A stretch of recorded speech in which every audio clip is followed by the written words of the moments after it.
Welcome, this is a tutorial for how to angle change while in a hover.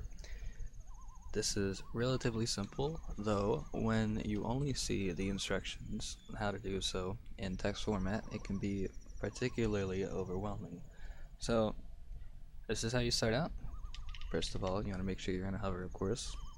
Now that that's established, you want to shield and target a chew, or some other thing that you can target, like a sign or an owl statue, or really anything.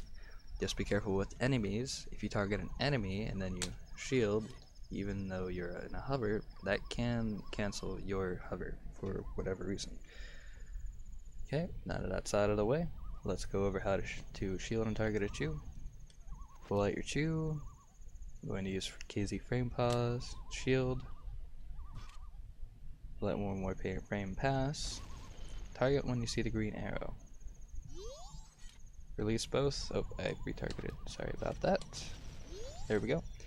Now, that green arrow only shows up for one frame, so this is a frame perfect trick. You're going to want to get used to the timing.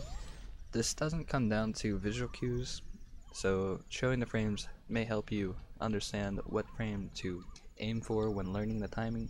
But when it comes down to it, this is more of a kind of a button pressing, a fluid motion-esque trick that you're going to want to just get muscle memory for when it comes down to it. The timing will change depending on the lag in the area, but generally it will be the same because it's only 2 or so frames that we're talking about. 1, 2, target.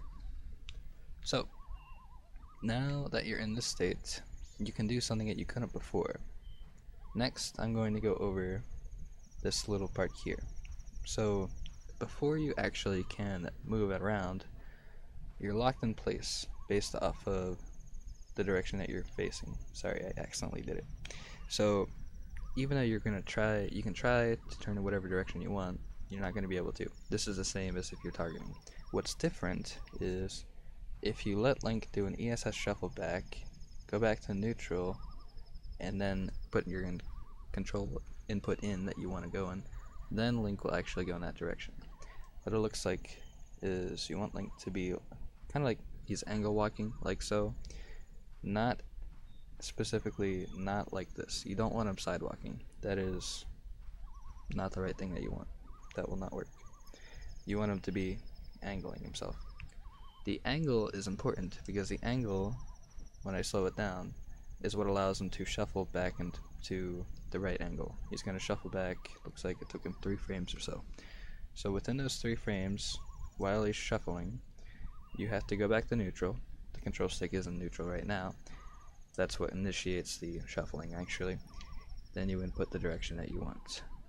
So now that he's down, when it comes down to it, it becomes very easy if he's facing down because he has to do a half circle to get back into position. So anytime that he's shuffling during this animation, you can input any direction that your heart desires. And that's how you angle change. Aside from also, say you want to go down, you just hold down and then you retarget. And then now Link's angle is locked, but it is hopefully in the direction that you want. Or we can do it going left or right, down left, down right, down right. Really depends on your situation and what you need to do. One more thing I will mention for this trick, if I can do it. There we go. It's always important to go back to neutral to initiate that shuffling. Let's say you want to angle change to the left. You have to go back to neutral. Sometimes it will help to start from the opposite side, try to walk to the right and go back to neutral and go to the left. Sometimes that doesn't matter.